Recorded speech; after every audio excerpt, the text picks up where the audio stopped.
Hello everyone, আসসালামু আলাইকুম। সবাই কেমন আছেন? আশা করি সকলে অনেক অনেক ভালো আছেন। আলহামদুলিল্লাহ, আমিও কইলাম অনেক অনেক ভালো আছি। আর আজকে কোথায় চলে এসেছি জানেন তো? এটা হলো মুলাডুলি প্যারিস রোড। কিরা কিরা এই জায়গায় আইছেন কমেন্টে করে জানা যাবেন। জায়গাটা কইলাম সেই সুন্দর, অস্থির একটা প্লেস। বিকালবেলা আসলেই পারে আপনার কিন্তু মন ভালো হবে 100 যারা কিনা ঈশ্বরদী উপজেলার বিন থাকেন তারা কইলেম এই জায়গায় আসতে পারেন।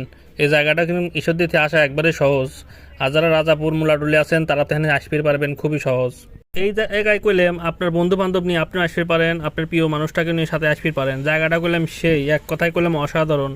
এরম জায়গায় আসলেই পারে আপনার মন ভালো হবে। সুন্দর একটা বিকাল যদি কাটাবি চান তাহলে কইলাম এই জায়গায় আসা লাগবে। আর পাবনার ভিতরে এত সুন্দর জায়গা আর কোথাও না আছে কিনা আমার জানা নেই, তবে এই জায়গাটা কইলাম আমার কাছে খুবই ভালো লাগে। আর আমি ছুটি পেলে কিন্তু এখানে চলে আসি। আর জায়গাটা খুবই সুন্দর। আর এই জায়গায় কইলাম ফটোশুট করার জন্য বেস্ট একটা জায়গা। অনেক টিকটকার এসে এখানে কইলাম টিকটকও করে। জায়গাটা এসে আপনারা কইলাম একবার হলে ঘুরে যাবে পারেন। এই জায়গায় আপনি আপনার কোন বান্ধবী বা বন্ধু নিয়ে আসতে চান কমেন্টে মেনশন করে যাবেন। আর ভিডিও ভালো লাগলে পারে অবশ্যই এটা লাইক শেয়ার কমেন্ট করে যাবেন। আজকের মতো এখানেই বিদায় নিলাম। আল্লাহ হাফেজ।